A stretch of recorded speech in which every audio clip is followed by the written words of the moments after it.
Support for studio sessions on KNKX comes from OB Credit Union, the original credit union of the Olympia Brewery, bringing pub-style banking to South Sound neighborhoods. OB Credit Union, offering Rainier, Pabst, Lone Star, and Olympia beer credit cards. More at obee.com/cards. Hello, I'm Abe Beeson with an exclusive KNKX studio session performance from Judith Hill and her band at Avast Studios in Seattle. Judith Hill is a singer-songwriter from Los Angeles who's worked famously as a backup singer for Michael Jackson and many others, but she's also been destined to blaze her own musical path. Her debut album, Back in Time, was produced by Prince, and her latest album, Baby I'm Hollywood, a couple years ago, is a masterful blend of modern soul, funk, and pop that she produced herself. Judith Hill's band is a direct reflection on her musical history. Her mother Michiko is playing the keys and her father Pee-wee's on bass. This is John Staten at the drums with Judith Hill.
honey sugar man. I think your sweet love is running on bitter and dry.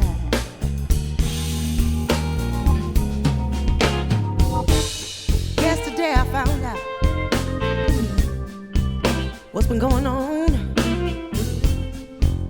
When I got to talking, saying all of that, better come on over, pick up your stuff. I don't play that. Oh, dirty, dirty, dirty dog. Looks like the cat got your tongue.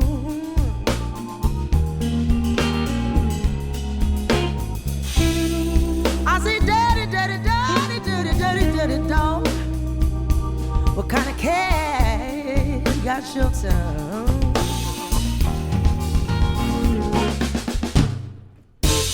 Got nothing to tell me, but the word is all in town. Every time I turn around, you've been getting round. You got 20 more seconds before the click on this call. Go get your mama on the phone. Please tell her that you coming home. Go get your things by tomorrow. Or else I'm gonna put it on. Yeah. Burn it on me. Burn it on me. Burn it on me.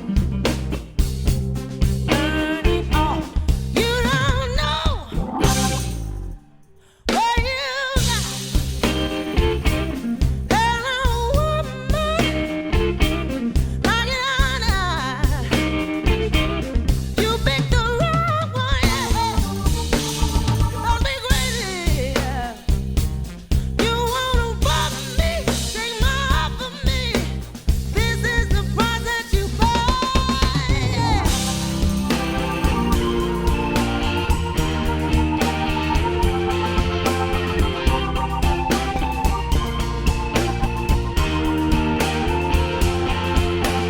Go baby, go baby, go baby, go. Go baby, go baby, go baby, go.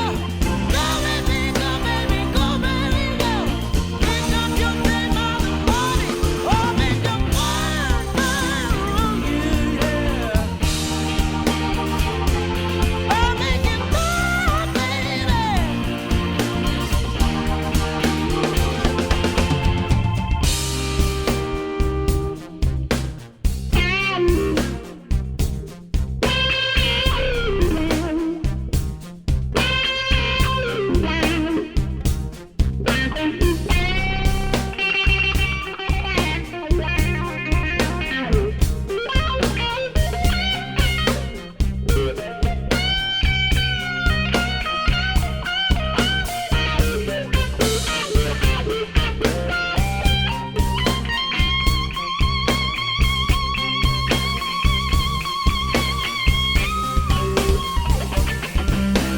Got me crazy, how you do me, baby?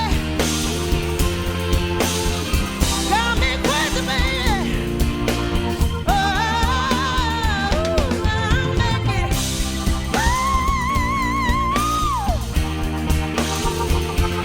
I'll make it.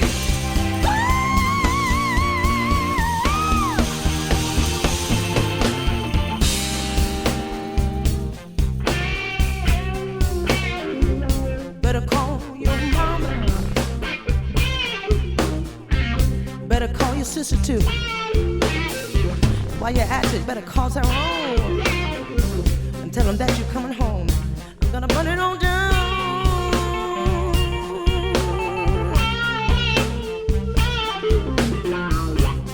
On it all. Hey! I'll make it burn, baby, burn, baby, burn, baby, burn, baby, burn, baby, burn, baby, burn, yeah.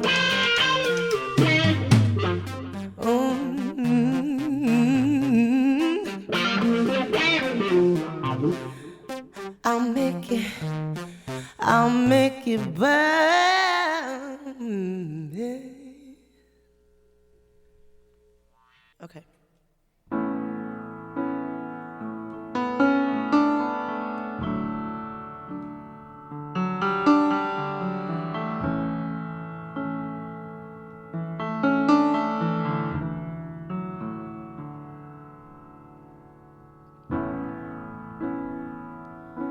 You know I'm no good for you.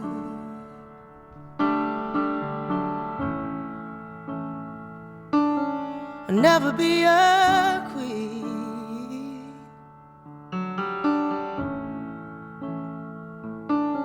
Never be the woman you dream for me to be. And you're blind if you can't see.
Gonna be a creature of habit.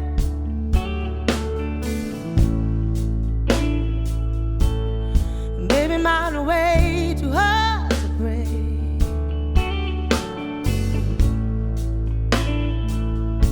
I know you're really hoping, you were hoping for the best, but you ain't never gonna see it if you ain't seen it yet. Don't let me keep you going fine. What you need. I'm living and I'm loving and I'm doing the best I can, but I can't help but be myself.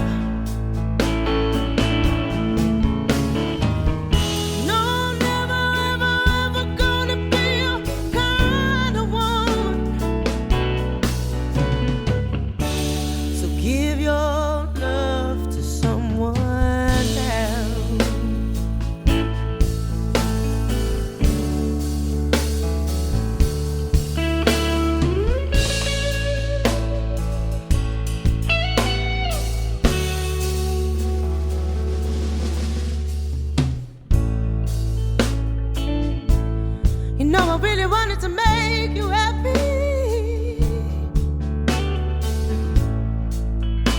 Well, I was a fool, a damn fool to think I could.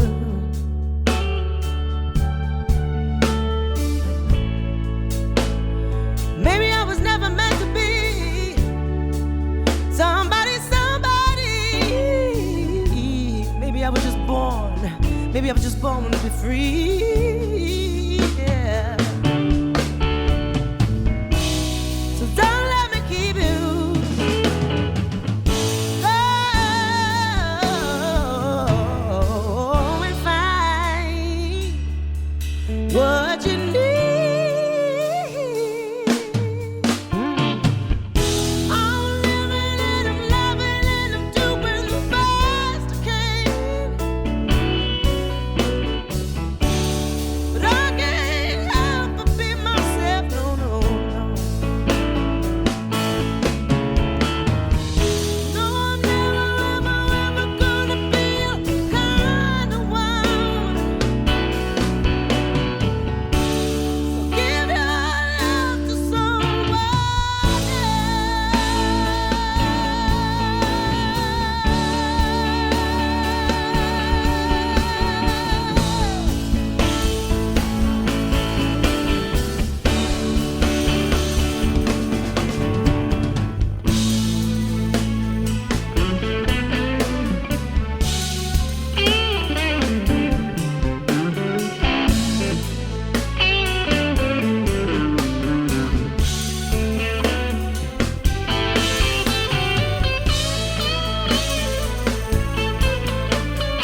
Judith Hill, thank you so much for spending some time with us at KNKX today. I'd like to start by asking a little bit about your musical education. And there's, I think, kind of a three-pronged musical education you had. Let's start by just growing up in a family with two professional musicians who are just super cool people. What was that experience like, learning music from your folks? It was an incredible experience just to be able to be around so many incredible musicians. And as a kid, I just felt like I was a sponge that soaked it all up. And I didn't realize until later on in my life, like how much I had soaked up. And so I felt really, really honored that I had that kind of upbringing. And how about more traditional music education? I know you did a little bit of jazz and big band work, and also very interested in classical music. Was that kind of your first excitement into, I think I could do this as a career? Oh, yeah. I mean, I really was like, I loved classical music and jazz, and there were just so many styles of music that I gravitated towards. And so I think that it felt like music chose me. Like it was just one of those things where it was undeniably in my system and I loved it so much. And so I was just destined to do it. And how about finally your own kind of personal musical style? Did you grow up listening to a specific type of music? Did your parents encourage you to kind of get out and listen to it all? What was your formation of your own kind of personal style like? I listened to a lot of, growing up, there was a lot of gospel and funk and soul, and that was sort of the foundational elements. And listen to rock and jazz and other things that just kind of became like this hybrid and kind of a melting pot of sound that at the heart of it is my voice being soulful, like soul music driving the energy. But I love the feeling of rawness, like blues and rock, funk, soul, and rock and roll, basically. Yeah. And you managed to do all of that on your recordings that cover quite a variety of genres, which is kind of exciting to think about in an era right now when genre identity is kind of going out the window. And I wonder from an artist perspective how you feel about the idea that the audience isn't really necessarily locked into a certain type of music, that the audience is engaged in more styles now. Yeah, I think that's interesting. Yeah, it's true. I think that we're at a point in history where there was such incredible innovation in specific genres that were made in history. And we're at a point now where I think it's just about how authentic you are in your relationship to these sacred genres that were kind of like human beings. I feel like we just discovered it. It's like discovering gold. Like once you discovered the blues, it's there, you know? So I just feel like an ambassador of sound, just like all the things that are beautiful to us that we resonate with. And audience are hybrid beings as well. We all kind of grew up on so much as people, so... I think also being able to work different varieties of music in gives you a lot of freedom as a songwriter too. I wonder if you could talk about kind of the lyrical points you're getting across in your music these days, and expressing yourself with your words too. Yeah, I think, well, I'm starting to really lean into discussing things in my album that are deeper and scarier for me, but more vulnerable. And I think that that's exciting, and finding the relationship of the music and grooves with deeper concepts. And so I'm really looking forward to this next album I'm releasing that it's like this deep dive into sort of like a mental health space and really talking about things that are uncomfortable. And so I think that that's where my path is taking me. That is certainly topical. I think a lot of us are reassessing our own mental health and what the heck this is all about after the pandemic. Do you feel like that time off gave you a new perspective too? Yeah, big time. I think the time off gave me a chance to finally sit down with myself and go to places that I've never gone before. And I think that was really important for me to take that time and really, really be in that space. And so the record that came out of that, which is finally finished now, is that. And so it's really exciting. And I know that you're multilingual, and you actually were working on writing in French in the past. And I wonder if that is still a part of your songwriting, working in different languages. It's funny you say that. There is a song in French that's on my new album. It's not. It's just a part of it's in French, but it's also English. But yeah, I mean, I love language. I've traveled around so many places. And so I feel that language is a form of expressing and saying things. Feelings can be expressed in different languages and come off differently. So I think that, yeah, language is a very powerful tool, and I have yet to explore more of that. And you mentioned traveling around the world. Do you have a favorite place where maybe the audience is particularly engaged, or that you just like the food and the hang better? I really love Berlin. Wow, really? Yeah, I love that city. I love the culture. I love the people. I love Stockholm. Actually love coming to Seattle, Portland area in America. There's definitely special places that I gravitate towards.